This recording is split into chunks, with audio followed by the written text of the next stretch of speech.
En Radio Universidad del Biobío, Voces Históricas y Culturales de Penco. Un repaso a la memoria prehispánica e hispánica, republicana y contemporánea de la tercera ciudad más antigua de nuestro país. Un proyecto de extensión universitaria a cargo de los académicos Juan Pamón de Cantín y Luis Méndez Briones, con el patrocinio de la Sociedad de Historia de Penco. Cuando muera quiero dormir en tu sueño. Muy buenas tardes, gusto de saludarles, gracias por estar con nosotros, por contar nosotros como Universidad del Biobío con su audiencia cada domingo a esta hora, cuando iniciamos un programa que tiene como objetivo fundamental valorar, revalorar o rescatar y dar en valor aquella parte de la historia de los pueblos de nuestra región. Esta vez, Voces Históricas y Culturales de Penco, un repaso a la memoria prehispánica, hispánica, republicana y contemporánea de la tercera ciudad fundada en nuestro país. Hoy el tema que nos convoca es la ciudad de Concepción de María Purísima del Nuevo Extremo. El tema lo vamos a tratar hoy con dos importantes pencones, digámoslo así derechamente, miembros de la Sociedad de Historia de Penco, Raúl San Martín y Luis Méndez Briones, quien además académico de nuestra universidad y parte del panel permanente de nuestro programa, junto a Luis y Juan Bahamondes, quienes son los creadores de este proyecto de extensión relevante de la Universidad del Biobío, Voces Históricas y Culturales. Están también, como ya decíamos, Jaime Robles y también miembro de la Sociedad de Historia de Penco, don Raúl San Martín. ¿Cómo están? Muy bien, muchas gracias. Buenas tardes. Vamos a conversar de esto, de la famosa nombrecito de la ciudad y la ciudad de Concepción de María Purísima del Nuevo Extremo. Sí, mira, la verdad es que el nombre tiene un apellido. Es la ciudad de Concepción de María Purísima del Nuevo Extremo. Una mirada económica a los años de la conquista. Porque el tema que queremos traer hoy día aquí es hacer un repaso de hechos de carácter económico que dieron sustento y que acompañaron a los 50 años de la fundación de la ciudad. Y son hechos que preceden a la ciudad misma, que se dieron durante estos 50 años y que incluso han trascendido hasta el día de hoy en algunos tipos de instituciones. Entonces, ese es el tema que queremos traer hoy día a la conversación. ¿Qué elemento, cómo se nutrió, cómo se gestó, cómo se desencadenó el hecho de que en algunas circunstancias de la historia se fundara una ciudad en el Valle de Penco? Bueno, agradezco hoy día como organizador de este proyecto de extensión, porque los invitados especiales hoy día participa don Raúl San Martín Arriagada, que él es miembro de la Sociedad, ¿verdad?, de Historia de Penco, y justamente el participante de este proyecto hoy día participa Luis Méndez como entrevistado, es decir, él va a ser un panelista. Lo cambiamos de silla. Exactamente. Y me va a colaborar en el lugar de los entrevistadores hoy día don Jaime Robles, da la trascendencia del tema. Entonces, la primera pregunta para Luis es las ideas precursoras de la conquista de América. Mira, esa es una pregunta que nos hemos hecho respecto de poder entender qué circunstancias rodearon a la fundación de la ciudad y cómo se desencadenó y se fue gestando esta epopeya de la conquista de América. Y indagando en ciertos elementos económicos y un poco desde la mirada de un historiador económico, hay una especie de corriente de pensamiento que inspiró a toda la conquista de América. Así como hoy día hablamos del pensamiento neoliberal que guía, cierto, todas las acciones en la época moderna, sobre todo en Chile, en aquella época también hubo una especie de ideología económica que guió la labor de los soberanos, de los súbditos y de todos a quienes eran autoridad en la época. Y ese pensamiento económico que duró más de 300 años es el pensamiento mercantilista. El nombre deriva de que el mercantilismo basaba el sustento de la economía en un poder monopólico del Estado. ¿Ya? No olvidemos que las naciones europeas en ese momento se estaban gestando. Europa y los países europeos que hoy día conocimos no eran en esa época, no tenían la forma, la soberanía que tienen hoy día. Eran más bien regionalismos, y a partir de regiones se fueron constituyendo estados nacionales. Y la fuerza ideológica y económica que le dio sustento a la formación de los estados nacionales fue el mercantilismo, cuya base era el comercio monopólico por parte del Estado, a fin de hacer que el Estado fuese rico, fuese poderoso y pudiera sustentar ejércitos, campañas militares y por lo tanto expandir su territorio. Eso fue lo que hicieron los españoles cuando llegaron a América, ¿ya? Expandir el territorio para ampliar el comercio, pero era un comercio muy regulado por parte del Estado con un carácter monopólico. Y la base era que las economías podían exportar, pero no importar, es decir, tenían que generar un excedente de balanza comercial que fuese, y en virtud de este excedente, de este superávit, poder financiar la acción de constitución y de soberanía nacional del Estado y de las monarquías de la época. Y en ese sentido, ¿sabes qué, Juan? Que este capitalismo en ciernes, este capitalismo que estaba iniciándose, da origen a la necesidad de búsqueda de nuevos mercados.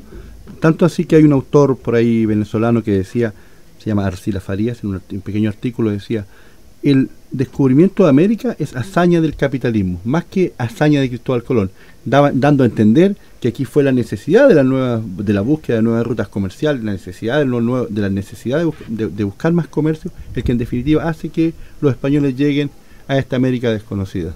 Bueno, que siempre hay una motivación dentro de todo proceso de descubrimiento. Quizá el descubrimiento mismo es una consecuencia del fin primero, ¿cierto? Que en este caso muchas veces de orden material.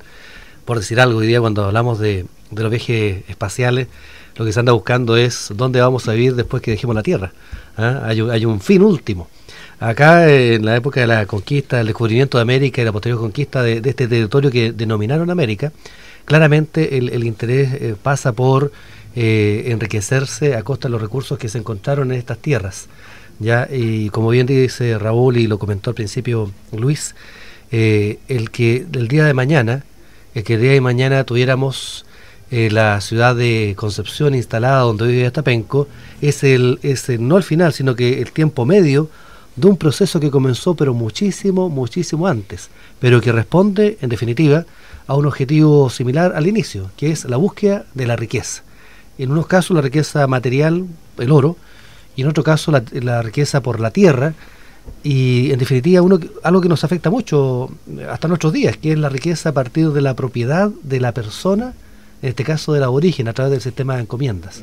Por tanto, el contexto que se ha dado al inicio de esta presentación me parece estupendo, porque claramente deja establecido un hecho de inicio, que es el origen mercantilista del proceso de conquista. Sí. Otro elemento, sí, que el mercantilismo, el principio básico era generar excedentes de balanza de pago, si lo dijéramos en términos modernos. Y estos excedentes tenían que traducirse en circulantes y en medios metálicos de financiamiento. Entonces, los países europeos que no tenían minerales y metales preciosos tenían que acceder a los recursos metálicos, al oro y la plata fundamentalmente, a través del comercio. Es por eso que los españoles, cuando llegaron a América, tenían que generar, la colonia misma tenía que autofinanciarse, y eso significaba encontrar medios de pago a través de yacimientos de oro, ¿ya? Cuando llegaron a Chile no fue distinto, ¿ya? Los historiadores describen de que a poco andar, a los pocos años de instalarse Valdivia en el Valle del Mapocho y después en la zona del Valle de Penco, la cantidad de lavaderos de oro que hubo fueron por lo menos 10 establecimientos de extracción de oro de lavadero, con una tecnología muy particular de la época, por cierto, donde el sometimiento a la mano de obra indígena era muy difícil, y la posibilidad de sobrevida, digamos, en la forma que trabajaban, hacía que la mortalidad del indígena fue muy alta, ¿ya? Entonces, todo esto generó un mecanismo de financiamiento de la gesta de conquista que tenía que generar excedente porque los recursos no llegaban desde el centro del imperio, ¿ya? Los excedentes tenían que ser locales y ese fue el origen un poco de esta gesta que hoy día recordamos. Quería señalar también que efectivamente el modelo de gestión de conquista, como lo decía el profesor Luis, tiene este carácter privado de la conquista. Yo quisiera rescatar este elemento de los conquistadores que pasaron a América, pasaron a su costa y misión, como decían en la época. Es decir, pasaron a América con su propio dinero o endeudándose. Y eso provocaba entonces la necesidad de la búsqueda de la riqueza para primero que nada financiar o generar entonces el premio de la conquista. Imagínense una horda de 150 personas solo buscando la riqueza como fin último porque no venían a sueldo, porque no venían con un sueldo asegurado. Entonces pasaría el primer mes, el segundo mes y algo tenían que rescatar. Y al instalarse en una ciudad necesariamente tenían que buscar la riqueza. Jaime se ríe por lo de horda, ¿no? No, y me parece quizás para la época lo más parecido a lo que hoy día entenderíamos por horda. Pero a propósito de lo que tú acabas de decir, esto de la empresa privada, quizás para graficar a nuestros auditores, probablemente el proceso de conquista, en cada uno de los casos, en cada uno de los territorios de la América, se dio de la misma forma, como una empresa privada. O sea, lo más parecido hoy día a lo que haría un contratista. ¿Ah? O sea, cuando hablamos de estas expediciones, donde los soldados, mezcla soldado y mezcla de civil, ¿cierto? Se unen a un conquistador, en realidad lo hacen con una promesa de riqueza futura. Y lo que tiene que hacer el conquistador es endeudarse, ¿cierto? Para proveer a los que le acompañen de los elementos básicos. O sea, en este caso lo que es las cabalgaduras, el armamento, las vituallas, ¿cierto? Los víveres, pero siempre pensando en una promesa futura, ¿ya? Y eso es muy similar a lo que hoy día podemos ver en cualquier proyecto de negocio en el siglo XXI. Pero era, perdona, un poco jugar con la bandera negra esa cuestión, porque ellos venían para acá y no sabían qué se iban a encontrar. Ellos vinieron y llegaron a América a buscar oro y lo encontraron. O lo que encontraron era de baja ley. En Chile por lo menos no encuentran nada. Es decir, además, un asunto que a mí me salta la duda de lo que dicen ustedes. ¿Cómo comienza a trabajar o buscar riqueza? Si aquí no tenemos ni comercio, ni siquiera existe el comercio triangular. ¿Cómo funciona eso, Luis? Sí, bueno, Raúl? la verdad es verdad que no hubo la riqueza que hubo en otras regiones de América. Claro. Hasta el día de hoy todavía se extrae oro. Pero sí hubo yacimientos y lavaderos de oro importantes, incluso aquí muy cerca de Concepción, ya en Quilacoya. También, ¿no? También, entonces hubo yacimientos porque la necesidad obligaba, ¿ya?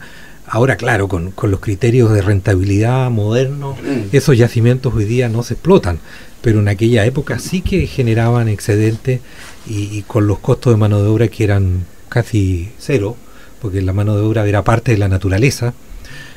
Por lo tanto, sí que fue una actividad que se hizo y que generó excedente para financiar la gesta de la conquista.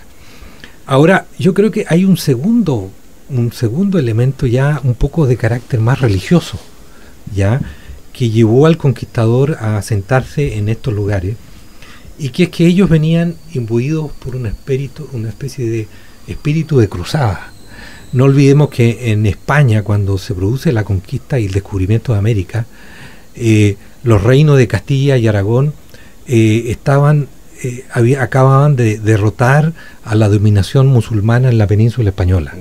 Y el último monarca musulmán, Boabdil, había sido derrotado en la batalla en el sitio de Granada, ¿ya? Justamente cuando Colón estaba armando su viaje y su empresa. Entonces había una guerra santa que muchos países o regiones de Europa mantuvieron con las naciones musulmanas de la época. Y entonces la guerra era contra los infieles, se decía, ya, por recuperar los santos lugares en Jerusalén. Bueno, esa misma espíritu y batalla de guerra santa la tuvieron los españoles con los moros, como le llamaban ellos, en el sur de la península. Y que fue una disputa que duró 700 años y que se exacerbó justamente en momentos en que Colón viajó a América. Bueno, ese espíritu lo trasladaron a América y al punto que trajeron ciertos íconos. El nombre de Santiago es por el apóstol Santiago, que era la imagen religiosa que los españoles enarbolaban frente a los infieles, ¿ya? Al punto que, y esto cuando yo me enteré fue muy característico, en América existen alrededor de 70 ciudades que se llaman Santiago. O sea, ellos a cada lugar donde concurrían instalaban su doctrina religiosa guerrera, ya, de dominación, al amparo de esta imagen religiosa que para ellos era muy fuerte. Hay dos, si alguno recuerda esa imagen de la película El nombre de la rosa, cuando un sacerdote mata a otro y luego le hace la señal de la cruz. O sea, tal vez para la época actual es un poco chocante esa imagen, ¿no?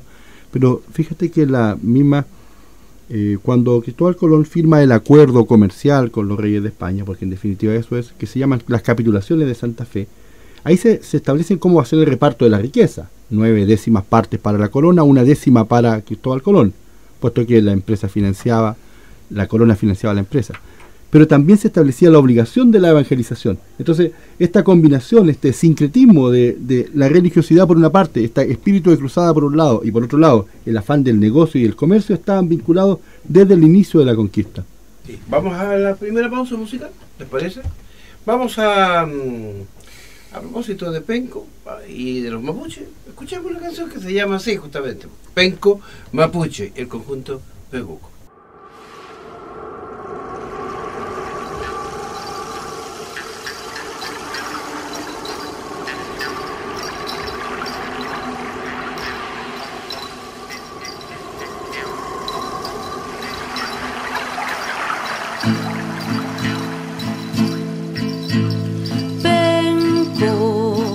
Has salido del agua, Pengus de la tierra brotó,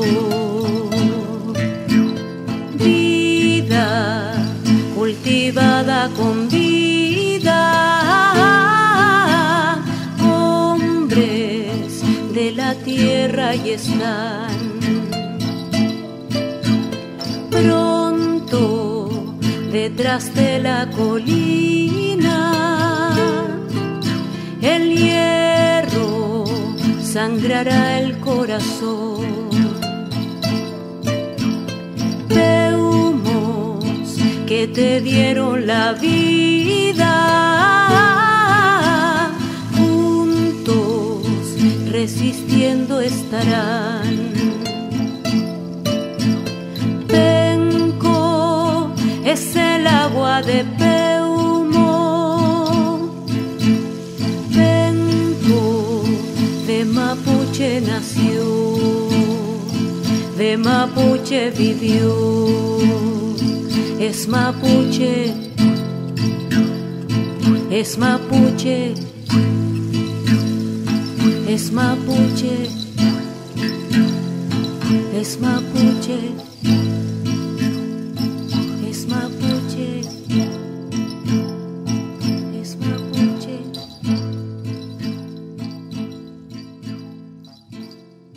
Retornamos a esta conversación interesantísima respecto de la ciudad de Concepción, de María Purísima del Nuevo Extremo. Era curioso porque a todas les pusieron Nuevo Extremo, Santiago del Nuevo Extremo, Concepción del Nuevo Extremo, todo era del Nuevo Extremo. Bueno, porque el conquistador era extremeño, ¿ah? Sí. Pedro Valdivia era extremeño, de hecho están así como que, bueno, hay una ciudad que lleva su propio nombre, Valdivia, y La Serena se llama La Serena porque él era justamente de esa ciudad de Extremadura, de La Serena. Es un hecho normal en todo caso, que los conquistadores hicieran algún tipo de gesto, de guiño hacia su tierra de origen, Así es que no es de extrañar que, de hecho, Santiago, por ejemplo, Santiago Nuevo Extremo también. Sí, pues, ¿ya? sí. Y ahí está lo que dice de Luis. Una vez más aparece Santiago, este Santiago Matamoros, ¿cierto? Que era el ícono de la lucha contra el infiel, digamos, moro. Y ahí tenemos, por ejemplo, el caso de Santiago del Estero en Argentina, Santiago de Cuba, en fin. Es que Santiago es el apóstol que trabaja con los pueblos infieles. Ujú. Todo su apostolado evangélico lo hace con los pueblos que no eran cristianos.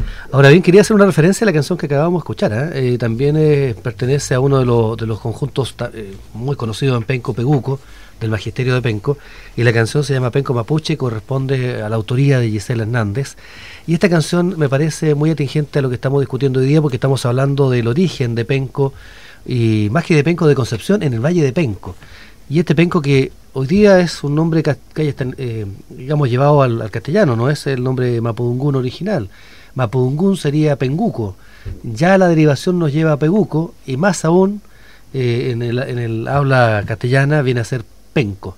Y por ello entonces que la canción viene al caso, porque habla de este origen, de esta simiente, de esta génesis que se da en este territorio, que luego el conquistador reconoce, pero que ciertamente, como en algún momento se conversó, creo que Raúl aquí presente puso la frase, creo que precisa, pero al día no descubrió nada. Pero al día llegó a un territorio que ya había sido descubierto por los mapuches. Bueno, de hecho, el descubridor de Chile era Diego de Almagro. Claro, pero me refiero al Valle de Penco. Claro. Al Valle de Es Penco. que hasta eso es discutible, estimado, porque ¿descubridor de qué? O sea, porque uno podría decir el descubridor blanco de Chile, podría ser, porque ya 10.000 años, nomás. no, sí, tal vez descubridor europeo, porque ya nomás. sí, porque ya 10.000 años antes habían claro, habitantes claro. de Chile. Juan.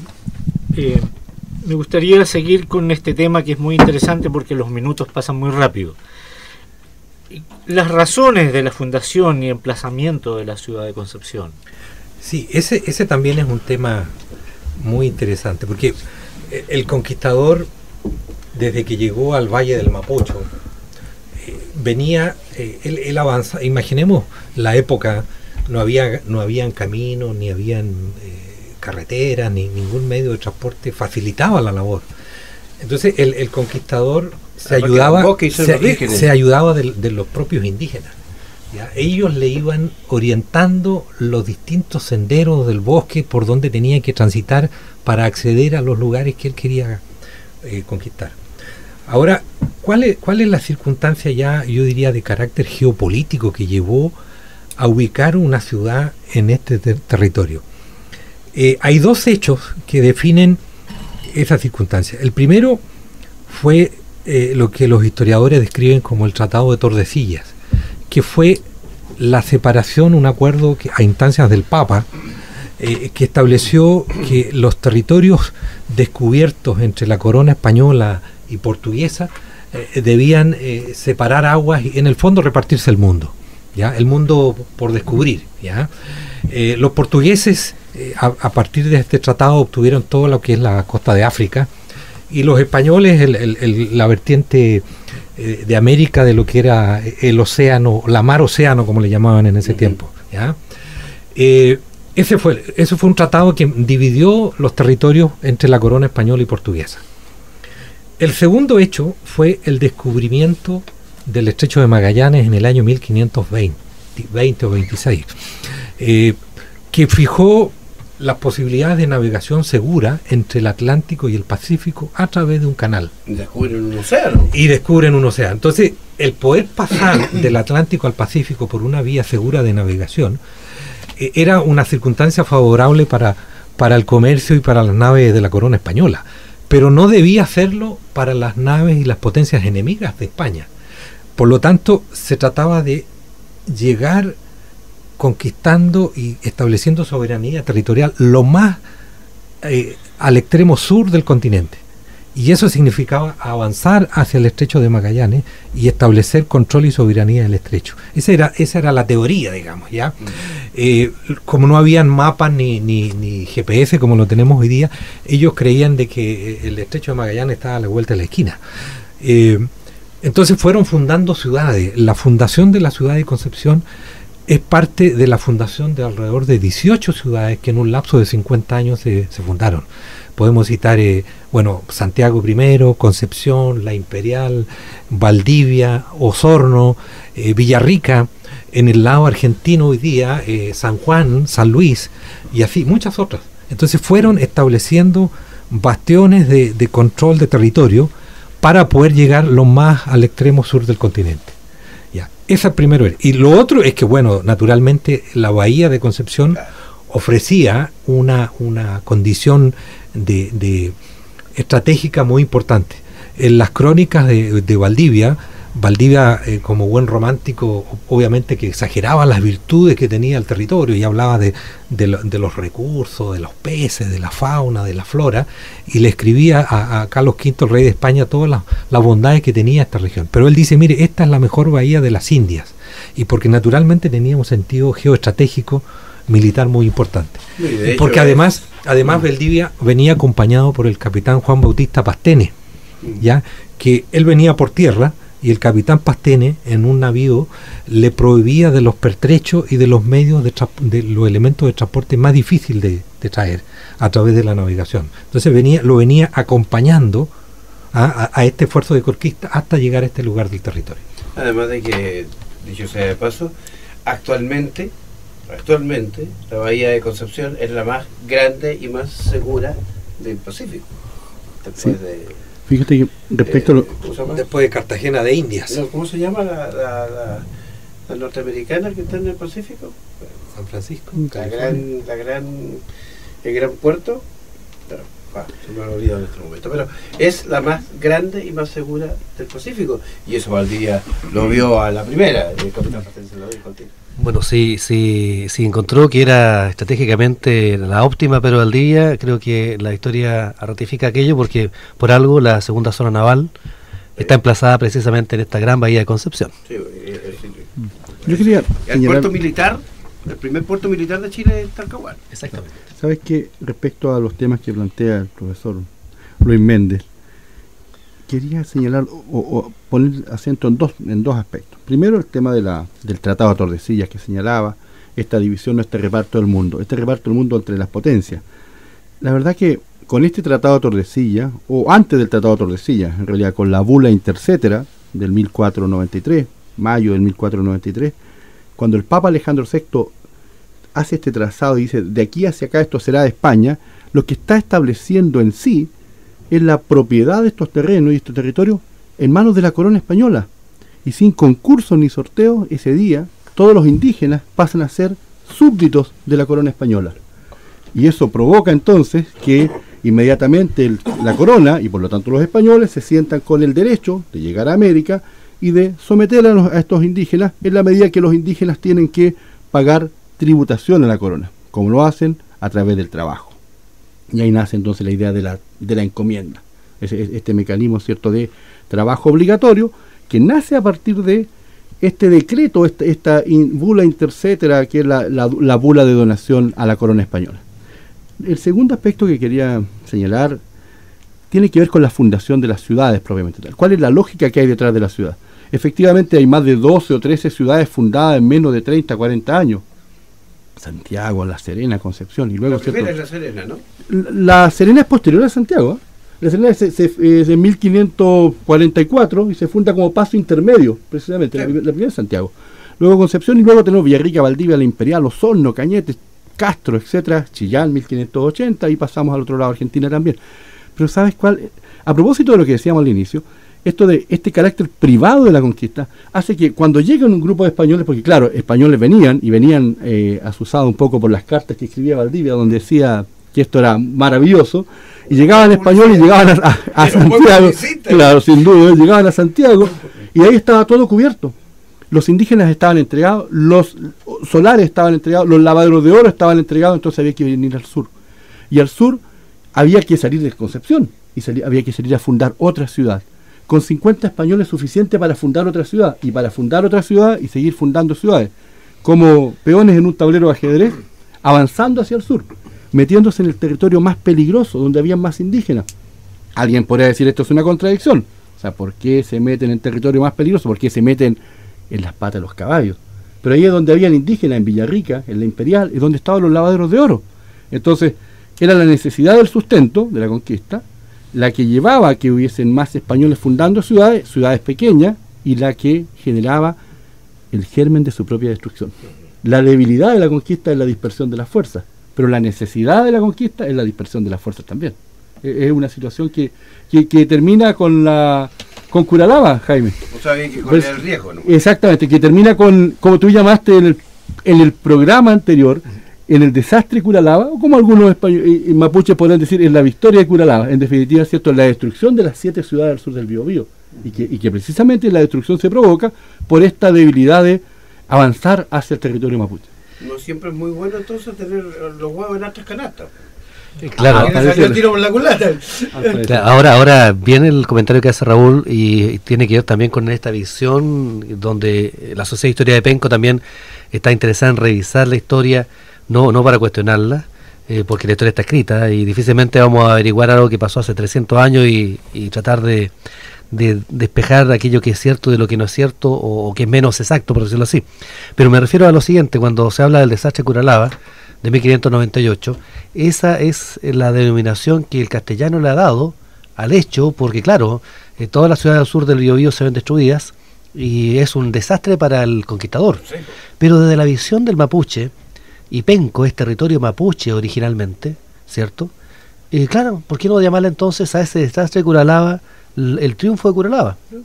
Y es parte, la reivindicación de lo... Claro, pero es parte de esta amplitud de revisar y leer la historia desde una mirada distinta, una mirada más integradora, porque no sacamos nada con, hacer una gran valorización de la presencia y espíritu mapuche solamente en los libros y en los cuadernos, sino lo hacemos también en la retórica, en el discurso, en las ceremonias, por ejemplo, en los actos. Nosotros tenemos conferencias y charlas donde ese concepto lo tenemos muy presente. Ahora, hay historia escrita de siglos que hace referencia a la presencia del Imperio Español, pero claramente los registros históricos están escritos por españoles, no por mapuche. Ahora, ese es un hecho cierto, irrefutable, por tanto lo usamos, nos basamos en aquello, pero sin desmerecer el que ciertamente está la presencia de testimonio del pueblo mapuche. Ahora bien, Raúl comentaba esto de que es necesario empezar a fundar ciudades rápidamente, pero me gustaría que Raúl especificara para el oyente qué significa fundar ciudades. Y cuando uno dice fundar ciudades se imagina un poco menos que una metrópoli, y en realidad es un poco más que un par de calles, ¿cierto? Asentamientos, ¿no? Claro. La verdad que los españoles tenían una instrucción y tenían podríamos decir hoy día, un manual, un procedimiento de cómo establecer una ciudad. No se podía establecer una ciudad en cualquier parte. Es muy interesante entender que la ciudad primero se hace con un trazado, y un trazado, cierto, que lo hace el alarife, y un trazado que es el trazado de damero. Es decir, las ciudades tienen una determinada cantidad de cuadras, una determinada forma. Normalmente, una ciudad dividida en cuadras se va a dividir lo que yo diríamos una manzana en 4 secciones simplemente, un solar. Y ese solar se le entrega a un vecino, que precisamente los vecinos se van a ordenar en la medida.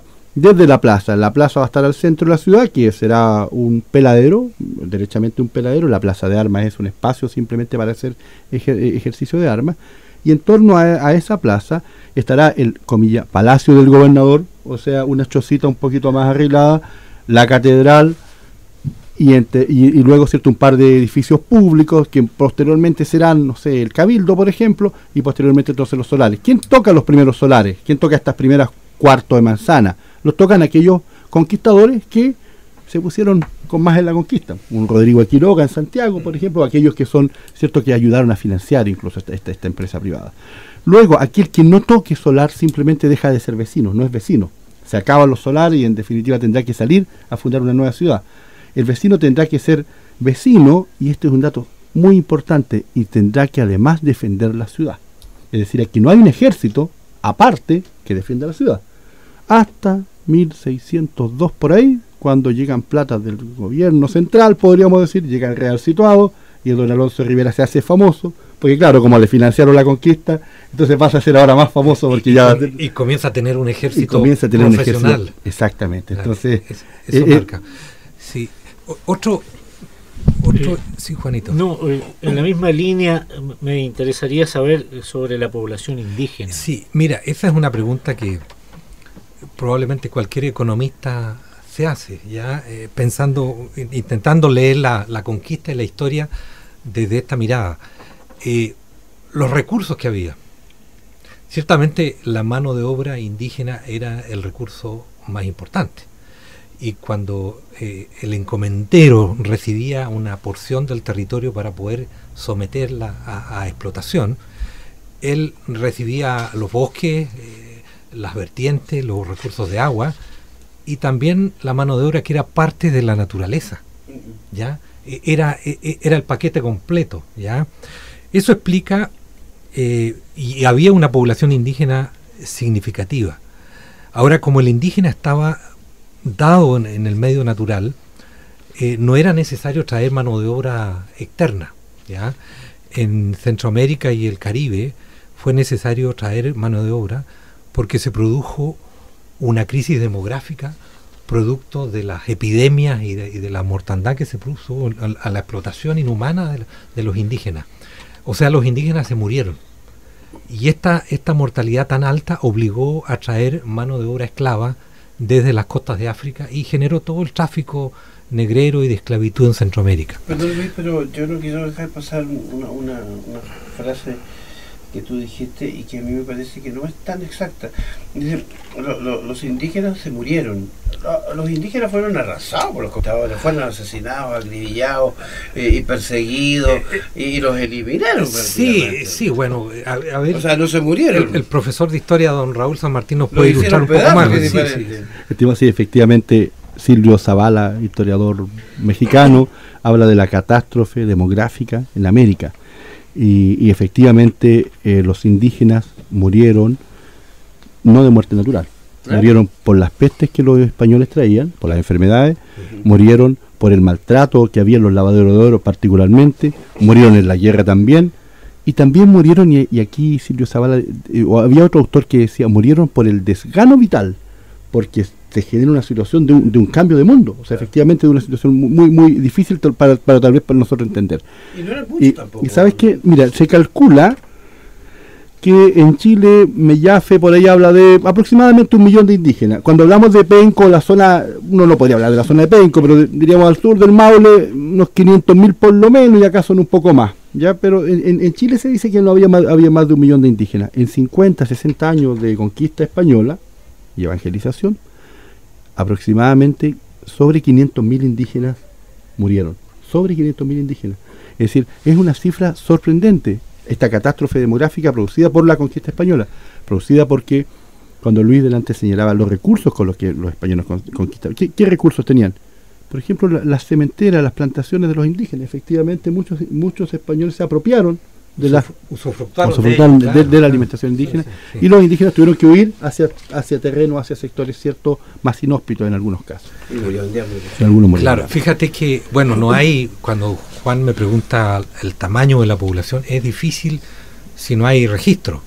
El censo más antiguo del que se tenga memoria en Chile lo llevó a cabo un gobernador español de apellido Jáuregui, por allá por el año 1750 aproximadamente. Y él cuenta que en Chile, y cuando habla de Chile es en el fondo el Chile del Valle Central, Santiago y el Valle Central, habían alrededor de 1 millón de almas, y en ese 1 millón de almas no contaban a los indígenas.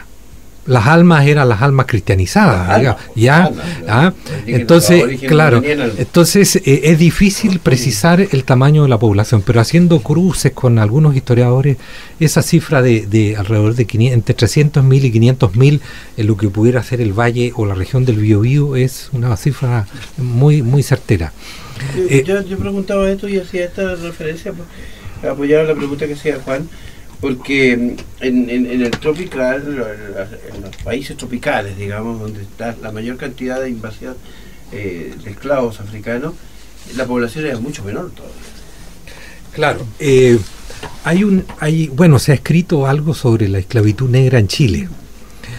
Nosotros no tuvimos esclavos, poblaciones negras esclavas como hubo en Centroamérica y en el Caribe, pero sí llegaron esclavos negros a Chile.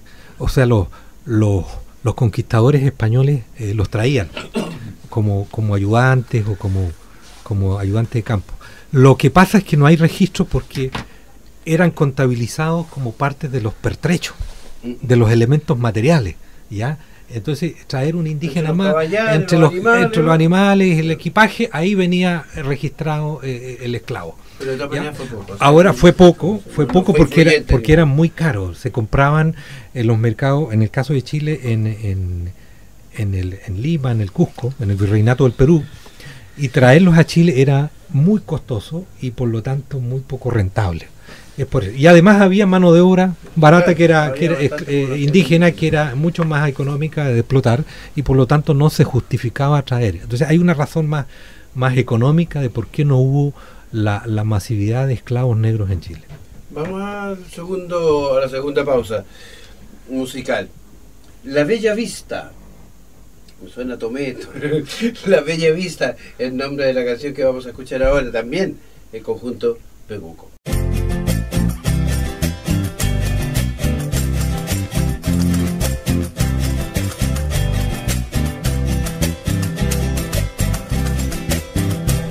Solo hay que leer la historia para poder comprender que don Pedro de Valdivia tuvo gran ojo para ver.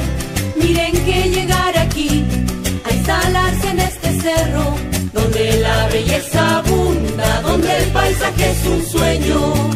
El conquistador quedó conquistado de la bella vista, quedó enamorado. El conquistador no se quiso ir, no fueron las indias, sino que fue Penco que lo dejó aquí.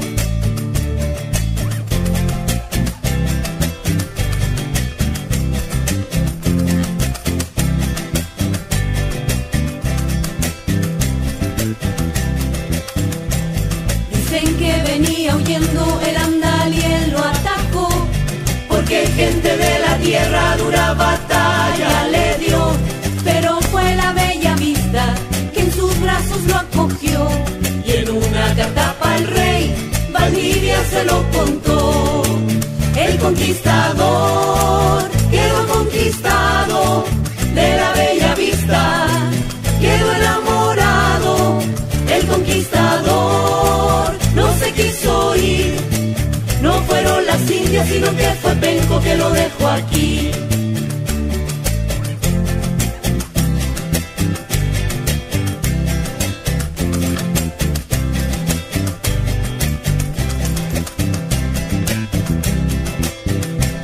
Hoy no está el conquistador y sigue la bella vista, donde cada día la gente continúa esta conquista. Solo hay que pararse allí y mirar con cuánto esfuerzo lo que comenzó Valdivia ha perdurado en el tiempo. El conquistador quedó conquistado de la bella vista, quedó enamorado. El conquistador no se quiso ir, no fueron las indias, sino que fue Penco que lo dejó aquí. No fueron las indias, sino que fue Penco que lo dejó aquí. No fueron las indias, sino que fue Penco que lo dejó aquí.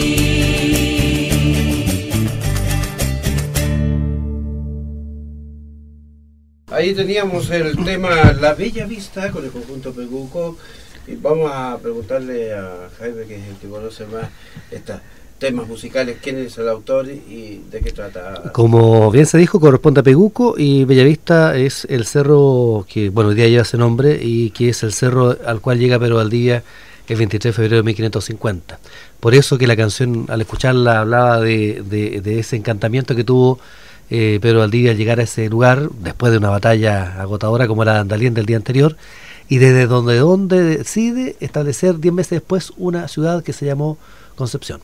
¿Ya? Perdón, ¿dónde, para explicarle a nuestros auditores, dónde está ubicado el Cerro Bellavista? ¿Cuál es?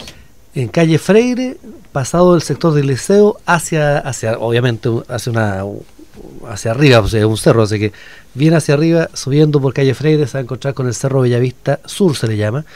desde, si uno se ubica en la zona de la playa, hacia el final de la playa, para hacia el lado de COSAF, de la planta del muelle COSAF. En los altos de la calle San Vicente, hoy día.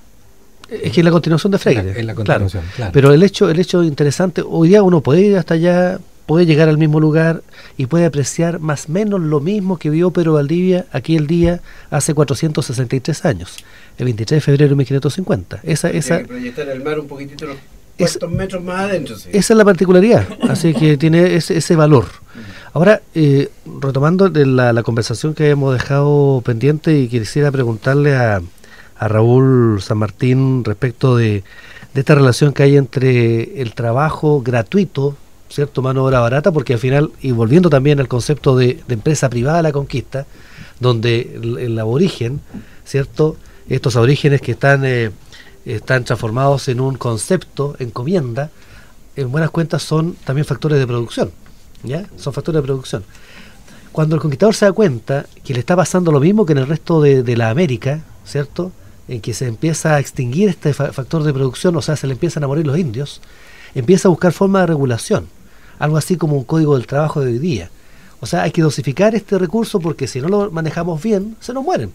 Y ahí establecen algún tipo de acuerdo, algún tipo de reglamentación, Raúl. Mira, el año 1500, o sea, con la llegada de García Hurtado a Mendoza, precisamente, venía también un señor llamado Hernando de Santillán, quien establece acá en Chile, en Concepción, en definitiva, en Penco, la primera tasa. Y quiero poner atención al concepto, la tasa de Santillán, tasa con S. ¿Y por qué tasa? Es decir, él hace una tasación, establece cuánto deben pagar los caciques en tributación. ¿Y cuánto deben pagar? Normalmente hoy día uno diría el 20%, el 10%, renta presunta, no sé qué. En ese tiempo se establecía la cantidad de indígenas que este cacique tenía que entregar al encomendero para que trabajaran para él. O sea, la tasación que se establece es una cantidad de indígenas que van. Y se establece de la siguiente forma, la primera tasa, la tasa de Santillán: un sexto de los indígenas que el cacique tiene, entre 18 y 50 años, varones, deben ser entregados para que puedan producir en el lavadero de oro. Un sexto de los indígenas que tienen entre 18 y 50 años, piensen que no hay registro civil, no hay carnet de identidad, por lo tanto el 18 años será aquel mocetón que parezca de 18 y 50 hasta donde más o menos se la pueda. O sea, claro, tampoco hay algo parecido a eso. Ahora, ¿qué sucede después de esto? También se establece que por cada 10 indígenas entregados varones se debe entregar una mujer para que pueda también trabajar y para que les pueda preparar comida. Y se establece una serie de reglamentaciones, por ejemplo, que al indígena había que entregar una cantidad de frijoles, de comida, un pescado, etcétera.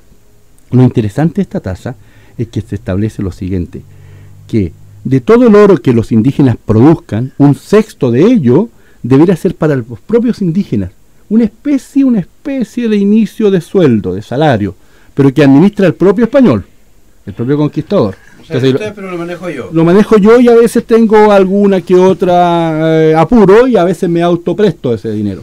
Cualquier parecido con alguna casa comercial es pura casualidad. Son como las imposiciones de... Claro, una especie así. Coincidencia con la realidad es pura malintención. No, eso es una malintención del locutor. Pero sabes que fíjate que acá hay otro tema importante, que es que esta plata, este dinero que se va acumulando, fue contabilizado y aparecían como deuda. Es decir, hay por ahí un historiador chileno importantísimo, Álvaro Jara, quien hace una investigación, dice los sesmos de oro, y hace una investigación respecto a esto. Luego hay otras tasas, como la de 1580, la tasa de Gamboa, como la tasa de Rivera de 1603, y fíjate que cada vez que había nuevas tasas se volvía a establecer que las mujeres no trabajen, que los niños no trabajen. Entonces, cuando ya se prohíbe constantemente, es que se mantiene todavía esta institución o este mecanismo de explotación, ¿no? La verdad que el mecanismo de la tasa lo que viene a hacer es reglamentar, y uno podría decir una especie de primer código laboral, sí, efectivamente, viene a reglamentar esta relación que había entre el conquistador o el encomendero y este grupo encomendado. Sin duda habían obligaciones como por ejemplo la evangelización, también establecida, puesto que aquí en este sincretismo, ¿no?, de explotación y de salvación, se da esta situación media contradictoria tal vez. Exactamente, y hay que contextualizar lo que estamos conversando, porque alguien dirá, bueno, vamos a hablar de Concepción y hemos hablado de la encomienda, ¿cierto? Y de la situación del indígena, pero hay que conversarlo porque es lo mismo, exactamente lo mismo que empezó a pasar en el Valle de Penco, el Concepción que se fundó luego, puesto que no era distinto el ambiente ahí que en el resto de los territorios conquistados por los españoles. O sea, lo que hemos conversado en este momento es exactamente lo que ocurrió durante varios siglos en el territorio que hoy día ocupa la ciudad y comuna de Penco. Perdón, una pregunta muy cortita. Si bien es cierto, la técnica, la forma en que enfrentan los españoles su conquista puede ser muy similar en todos los países, pero es en Chile donde encuentran mayor resistencia, ¿o no? En el sur, digamos, en el sur de Chile. En el sur del río Maule. Depende del tipo de cultura con la que se encontraron, vamos a llamar, aunque suena no muy adecuado para algunas personas, vamos a llamar la raza. La raza que encontraron al sur del río Maule no fue... La etnia, digamos. O la etnia no fue la más, acogedora, por decirlo de una forma suave. El imperio inca, llegó o puso su límite en el río Maule. El imperio inca también hizo una invasión en su momento y llegó hasta el río Maule y traspasó el río Maule y se encontró con enfrentamientos muy, digamos, duros en estos territorios de Penco. Entonces decidió el Inca que en realidad le convenía más llegar hasta el río Maule. Algo parecido le ocurrió al conquistador, solamente que la tecnología bélica era bastante distinta. Jaime, respecto a eso, fíjate que hay algunas personas que tal vez, y especialmente cuando uno es niño, equivocadamente puede entender que los mapuches ya eran, comillas, más valientes que otros indígenas americanos. Más rebeldes, digamos. Claro, por una razón de decir, mira, ¿por qué conquistaron a los incas primero, por qué conquistaron a los aztecas y no así a los mapuches? Y la verdad que uno puede encontrar esto en una serie de razones que son más bien objetivas y que tienen que ver con el espacio geográfico donde estaban.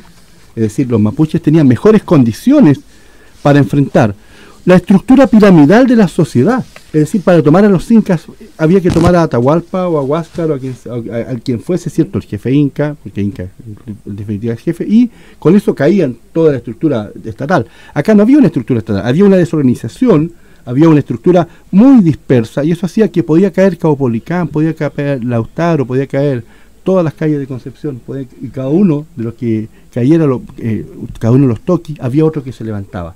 O sea, hay una serie de condiciones del carácter de la estructura social, política, económica, inclusive, que hacen entonces que uno pueda entender la prolongación de esta conquista. Tal vez algo parecido a lo que uno podría hacer un símil con la guerra de Vietnam, por ejemplo. O sea, como un tremendo imperio como Estados Unidos no es capaz, ¿cierto?, de derrotar a los vietnamitas, por ejemplo. Porque efectivamente hubo otras condiciones, desde la selva inclusive, que enfrentaban entonces de condición distinta a este imperio. Claro. Sí, ahora para hacer un reconocimiento, porque siempre hemos hablado, porque la historia fue escrita del lado de los españoles, pero fíjate que una forma de reivindicar a nuestros antepasados indígenas es pensar en lo que ocurrió en la batalla de Penco. A mí, cuando lo leí por primera vez, fue un hecho que me impactó mucho. Los cronistas dicen que el cacique Ainavillo se dejó caer con su hueste, sobre la empalizada de Valdivia y 150 españoles que habían dentro del lugar que ellos habían construido el día 12 de marzo de 1550. La tecnología guerrera que tenían los españoles era el arcabuz, la caballería, habían armado una empalizada que era una especie de trinchera, ¿ya? Y por lo tanto estaban bastante más provistos para defender y para atacar, ¿ya? Los cronistas dicen que eran alrededor de 70.000. La verdad es que los cronistas también exageraban el número, pero ciertamente que fue una cantidad de indígenas bastante más numerosa que los 150 españoles que estaban con Valdivia. Pero lo interesante, y yo creo que de aquí tenemos que reivindicar un poco lo que allí ocurrió, es que mataron a alrededor de 300 indígenas, dicen los cronistas, y a 200 de ellos se les hizo prisionero y a manera de escarmiento se les cortó la nariz y la mano derecha. O sea, el sometimiento del indígena era brutal, ¿ya? A Caupolicán lo empalaron con una forma de empalamiento que fue muy común en América. Yo recuerdo haber visto en Madrid, en el Museo de Cera de Madrid, empalamientos que eran por la espalda, ¿ya? Es decir, tomaban al indígena y lo atravesaban desde la espalda y la pica le salía por el abdomen, por el ombligo, ¿ya? Formas de tortura tremenda, ¿ya?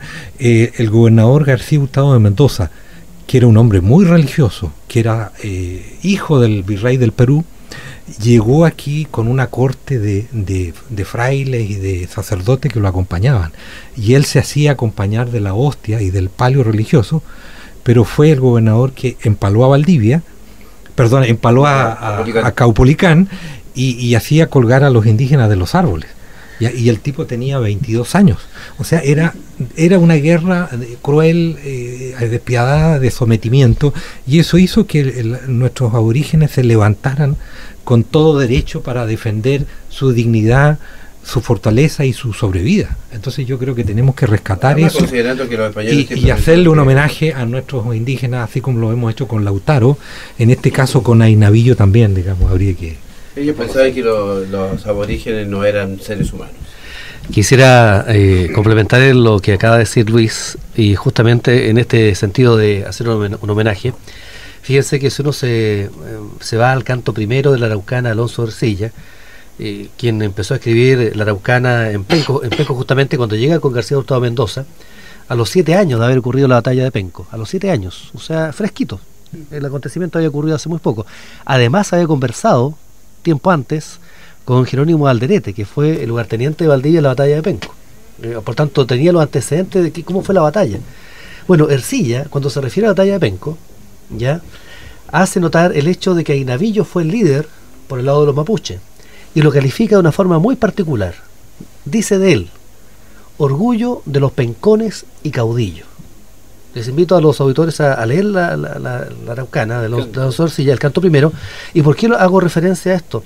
Cuando hablamos del gentilicio de Penco y penquista, pencón y penquista, el origen del gentilicio pencón podría estar dado por ese verso de Ercilla. Y si Ercilla en 1557 ya calificó al habitante de Penco como pencón, y luego aparece el gentilicio penquista, lo que me cabe a entender entonces es que el pencón está siendo utilizado para referirse al aborigen y el penquista para aquel criollo, ¿cierto? O el mestizo que ya fue, ¿cierto?, mimetizándose con el territorio. Es un hecho muy notable y que justamente en voz y en letra de Ercilla enaltece la figura justamente del cacique Ainavillo. El tiempo nos llama a despedirnos. Desgraciadamente es el peor enemigo, como lo hemos dicho muchas veces. Vamos a terminar nuestro programa escuchando el último tema con el que nos despedimos por hoy. Penco, tu nombre, referido específicamente a lo que recién nos relataba Jaime. Escuchamos entonces el tema Penco, tu nombre.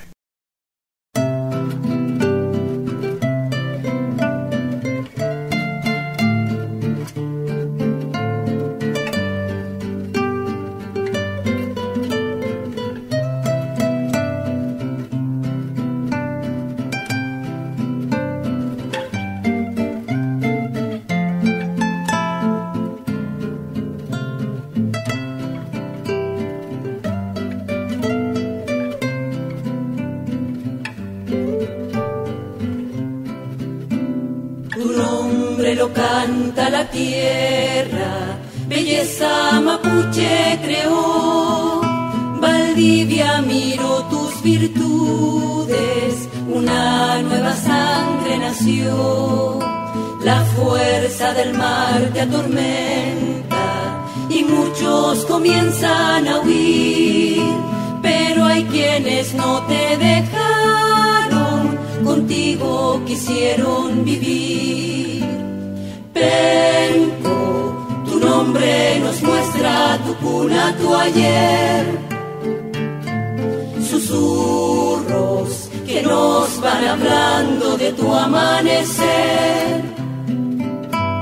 Tu cielo, tus aguas y el verde que cubre tu piel. Mi Penco, tu historia es mi historia también. Fuerza la tiene tu gente, herencia del hombre de ayer. sacaban carbón de la tierra, moldeaban la greda también. Industrias que alzaron tu nombre, fronteras lejanas cruzó, tus hijos te reconocieron, el nombre de Penco brilló. Penco, tu nombre nos muestra tu cuna, tu ayer. Susurros que nos van hablando de tu amanecer. Tu cielo, tus aguas y el verde que cubre tu piel. Mi Penco, tu historia es mi historia también. Tu suelo acaricia mis pasos, el tiempo no premia el vivir, la fe sigue siendo el escudo de un pueblo que quiere sentir. Contigo se abrieron mis ojos, creciendo te aprendí a querer. Mi corazón te pertenece, mi amor es grande como ayer. Penco, tu nombre nos muestra tu cuna, tu ayer. Susurros que nos van hablando de tu amanecer. Tu cielo, tus aguas y el verde que cubre tu piel. Mi Penco, tu historia es mi historia también. Penco, tu nombre nos muestra tu cuna, tu ayer. Susurros que nos van hablando de tu amanecer. Tu cielo, tus aguas y el verde que cubre tu piel. Mi Penco, tu historia es mi historia también. Penco, mi Penco.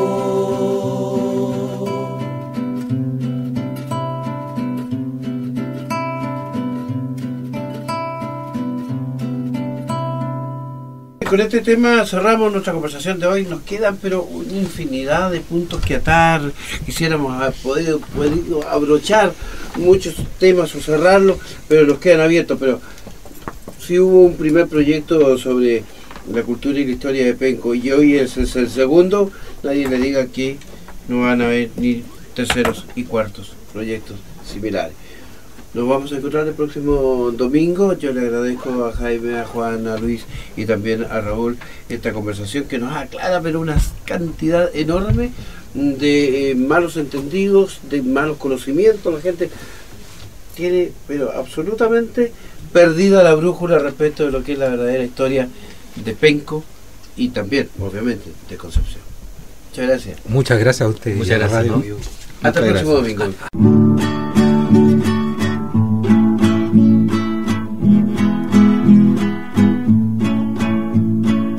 En Radio Universidad del Biobío, Voces históricas y culturales de Penco. Un repaso a la memoria prehispánica e hispánica, republicana y contemporánea de la tercera ciudad más antigua de nuestro país. Un proyecto de extensión universitaria a cargo de los académicos Juan Pamón de Cantín y Luis Méndez Briones, con el patrocinio de la Sociedad de Historia de Penco. Cuando muera